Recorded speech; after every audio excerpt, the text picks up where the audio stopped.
Hello guys, কি খবর সবার? সবাই কেমন আছো? বাটার চিকেন রেসিপির পর আজকে চলে আসলাম মটন তেহারি রেসিপি নিয়ে। আর তার সাথে থাকছে রান্না আর গানের তালে তালে আমার অল্প কিছু নাচ। তো চলো কথা না বাড়িয়ে কুকিং ব্লগটাই স্টার্ট করি। তো সবার প্রথমে এখানে আমি 2 কেজি খাসির মাংস ভালো মতো 3 থেকে 4 ধোয়া দিয়ে নিলাম। তারপর হচ্ছে ম্যারিনেশনের পালা। এখানে দিয়ে দিচ্ছি হচ্ছে রাঁধুনি তেহারি মশলা। সম্পূর্ণ মশলা আমি এখানে ব্যবহার করব না, জাস্ট অর্ধেকের বেশি মশলা ব্যবহার করব আর বাকিটা রেখে দেব রান্নার সময় ব্যবহার করার জন্য। তারপর দিয়ে দিচ্ছি হচ্ছে পরিমাণ মতো সরিষার তেল, এখানে আমি তেলটা আন্দাজে দিয়েছি। তারপর দিয়ে দিচ্ছি হচ্ছে 2 টেবিল চামচ টক দই।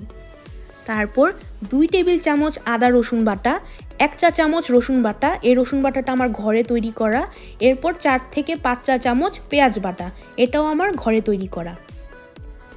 এরপর দিয়ে দিচ্ছি হচ্ছে 1 চামচ গরম মশলা গুঁড়া। তারপর স্বাদটাকে ব্যালেন্স করার জন্য, খাসির টেস্টটা যাতে ব্যালেন্স হয় সেই জন্য 1 চামচ চিনি। এরপরে দিয়ে দিলাম হচ্ছে সামান্য ব্ল্যাক পেপার, গোলমরিচ গুঁড়া আর কি। এরপর দিয়ে দিব হচ্ছে মরিচের গুঁড়া, তারপর হচ্ছে জিরার গুঁড়া, ধনিয়ার গুঁড়া। তারপর ভালো করে মাংসগুলোকে ম্যারিনেট করে নেব। ম্যারিনেশন শেষে ম্যারিনেটেড মাংসগুলোকে আমি সারা রাত ধরে ফ্রিজে রেখে দেব। মটন তেহারিটা আমি পরদিন সন্ধ্যাবেলা জব থেকে ফিরে এসে রাতে রান্না করব। দ্যাটস ওয়াই আমি আগের দিন রাতে মাংসের এবং চালের প্রিপারেশনটা সেরে রাখছিলাম, যেন পরদিন আমার কিছুটা হলেও টাইম বেঁচে যায়। এখন একটা মেজারমেন্ট কাপে আমি এখানে 1 কেজি চাল, 1 কেজি পোলাও চাল মেপে নিয়েছি। চালটাকে এখন 3 থেকে 4 ধোয়া দিয়ে নেব। এরপর সারা রাত আমি ফ্রিজে ভিজিয়ে রেখে দেব, যেন পরদিন তেহারি চালটা সেদ্ধ হতে বেশি টাইম না লাগে। এই যে পরদিন সন্ধ্যাবেলা 10 আওয়ার্স ডে শিফট করে বাসায় ফিরলাম, দেখতে খুবই টায়ার্ড লাগতেছে। কথা না বাড়িয়ে চলো রান্নাঘরে যাওয়া যাক। যেহেতু বাইরে থেকে আসছি, so at first hand wash must. হাত ধোয়া ছাড়া রান্নাঘরে ঢোকা যাবে না, রান্নার কোনো ইনগ্রিডিয়েন্টসে হাত দেওয়াও যাবে না। পাশে গান চলতেছে, তাই আমি একটু হালকা পাতলা নাচানাচি করতেছি পাগলের মতো।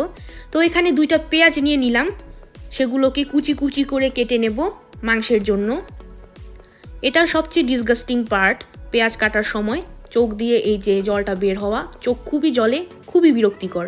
ফ্রিজ থেকে মাংস বের করে নিছি, চালের জল ঝরিয়ে নিছি, পেঁয়াজ কুচি কুচি করে কেটে নিছি। এবার রান্নার পালা।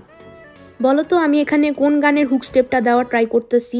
আরে আমি জানি তোমরা বুঝে গেছো, ট্রাই করতেছি আর কি, হয় নাই যদিও, শুনে নাও তোমরা।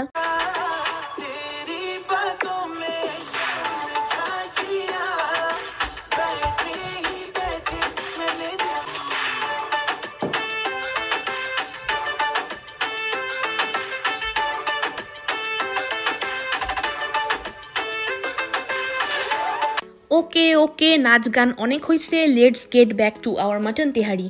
তো ফার্স্ট হচ্ছে প্যানটাকে গরম করে আমি সরিষার তেল দিয়ে দিছি।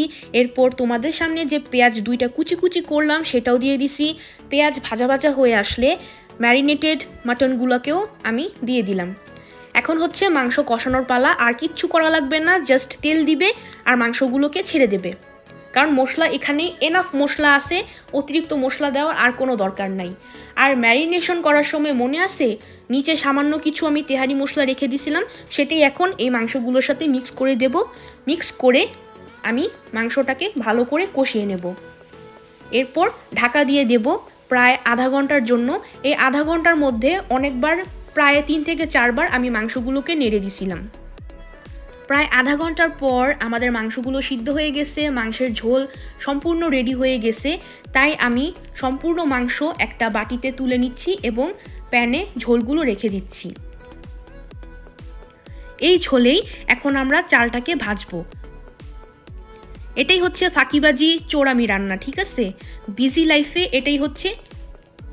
লাইফে রান্না এভাবেই করতে হয়, যতটা আর কি টাইম বাঁচানো যায়। তো পোলাও চালটাকে এই তেলের ঝোলেই ভালো মতো ভেজে নেব। এরপর আমি দিয়ে দিচ্ছি হচ্ছে এখানে 1 কাপ দুধ। এই দুধটা তেহারির যে টেস্টটা আছে এই টেস্টটা অনেকখানি বাড়িয়ে তুলবে। তো এখানে দিয়ে দিলাম হচ্ছে 1 কাপ দুধ। ভাজা চালের উপরে। দেন আমি দিয়ে দিচ্ছি হচ্ছে 2 লিটার জল। যেহেতু আমি এখানে 1 কেজি চাল ইউজ করছি, তাই 2 লিটার মানে চালের দ্বিগুণ পরিমাণ আমি জল দিচ্ছি। এটাই হচ্ছে বিরিয়ানি বা তেহারি রান্নার রুলস। মা বলতো যতটুকু চাল দিবে তার ডাবল মাংস দিবে, তার ডাবল জল দিবে, তাই আমি সেটাই ফলো করছি। আর এরপর সামান্য লবণ দিয়ে নিচ্ছি। 1 কেজি বা 1000 গ্রাম ইজিকলস টু 1 লিটার, এভাবেই ফলো করছি আমি। এরপর কিছুক্ষণ পর যখন চালের জলটা এরকম শুকিয়ে আসবে, তখন এই যে ঝোলের মাংসগুলা চালে দিয়ে দিব। এরপর ভালো করে আলতোভাবে খুব সাবধানে মিক্স করে নেব। তেহারির জলটা যখন উতরান আসছিল, তখন আমি এই কাঁচামরিচগুলো দিতে ভুলে গেছিলাম, তাই এখন দিয়ে নিচ্ছি। এরপর প্রায় 10 থেকে 15 মিনিট একটু চালটাকে সেদ্ধ করে নেব। এরপর ঢাকনা খুলে নিচের চাল উপরে, উপর চাল নিচে দিয়ে দেব, কারণ উপরের চালগুলো ভালো মতো সিদ্ধ হয় না। এরকম একটু উল্টে পাল্টে নিয়ে ওভেনটা বন্ধ করে নেব। ওভেন বন্ধ করার পর চালটাকে আমি ঢেকে রাখবো কিছুক্ষণ, যেন পোলাওর চালগুলো ভালো মতো মজে যায়, সফট হয়ে যায় বা সিদ্ধ হয়ে যায়। মাকে দেখতাম মা কিছুক্ষণ এভাবে ঢেকে রেখে দিত এবং আমাকে বলতো যে চালটা একটু মজুক, এরপর তোমাদের খেতে দিতেছি। মার কথা মনে পড়ে আর কি। তো এই ছিল আমাদের সুপার ইয়াম্মি মাটন তেহারি। সাথে আমি খাসির ঝোলের থেকে কিছু মাংস উঠিয়ে রাখছিলাম তেহারির সাথে অ্যাজ এ ডিনার সার্ভ করার জন্য। তো এই ছিল আমাদের রাতের ডিনার, শসা, লেবু, কাঁচামরিচ, কোকের সাথে সুপার ইয়াম্মি মাটন তেহারি আর খাসির মাংসের ঝোল। খুবই টেস্ট হয়েছিল, মাংসগুলো এত সফট ছিল। ও বলে রাখি, মাংসগুলো হচ্ছে মন্ট্রিয়ালের দেশি মান্ডি গ্রোসারি স্টোর থেকে নেওয়া। এটা হচ্ছে একটা Pakistani grocery store, park extension থেকে কিছুটা দূরে জেডি রোডে অবস্থিত। পাকিস্তানি গ্রোসারি স্টোর দেশি মান্ডি। তাদের খাসির মাংসগুলো কিন্তু অনেক ভালো, অনেক সফট এবং অনেক জুসি। ঠিক আছে, হাজব্যান্ড খেয়ে খুবই মজা পাইছে, সেও একটা কিসি দিয়ে দিছে। না সিরিয়াসলি মাটন তেহারিটা খুবই জোস অ্যান্ড ইয়াম্মি হয়েছিল।